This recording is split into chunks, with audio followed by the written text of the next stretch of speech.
సరస్వతి పుష్కరాలకు పోటెత్తిన భక్తులు. మీరు ఏ ఏ పుష్కరాలు పెట్టినా మేము పోటెత్తుతాం బాబాయ్. ఏ పుష్కరాలన్నా పెట్టుర్రి.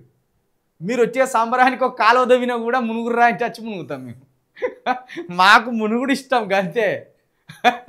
దానివల్ల ఏమొస్తుంది ఏం పోతుంది మాకు సంబంధం లేదు.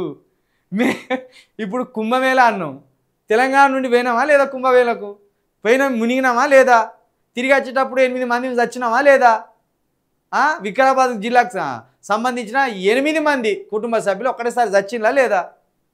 ఇప్పుడు సరస్వతి పుష్కరాలు అంటారు, రేపు గోదావరి పుష్కరాలు అంటారు.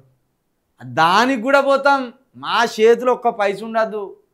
మీరు పుష్కరాలు పెట్టాలి, మా చేతిలో పైసలు ఉంటే మాకు గులగుల పెడతాయి, ఖాతం చేస్తాం. ఇప్పుడు ఈ పుష్కరాలకు పోయే బదులు ఆ పోరగాన్ని ఓ 4 రూపాయలు వేసి ప్రైవేట్ స్కూల్లో చదివిస్తాము. అటు పుష్కరాలకే పోవాలి, ఆన్నే ఇంత కోడి పిల్లను కోసుకోవాలి, ఆన్నే ఏట పిల్లను కోసుకోవాలి, ఆన్నే ఇంత పుల్ బాటిల్ తెచ్చుకోవాలి, తాగాలి, రావాలి. మాకు గివ్వి కానీ మాకు అజ్ఞానం నేర్పుర్రి గంతే. దేవుళ్ళ పేరు మీద అజ్ఞానం నేర్పుర్రి. మాకు అది ఇష్టం. ఎన్నిసార్లు మునుగుతారా అని. నీళ్ళు మన ఇంటికాడు ఉంటాయి, మన చెరువులు ఉంటాయి, అంతటి ఉంటాయి నీళ్ళు.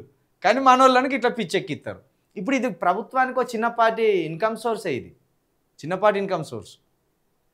1,00,000 మంది పుష్కరాలు, 1,00,000 మంది పుష్కర స్నానాలు హాజరైన డిప్యూటీ సీఎం బట్టి విక్రమార్క. మరి ఆయన మునిగపా మురికి నీళ్ళల్లో మీతో మునిగిపిస్తాను, వాళ్ళేమో తెల్ల నీళ్ళల్లో మునిగొస్తాను.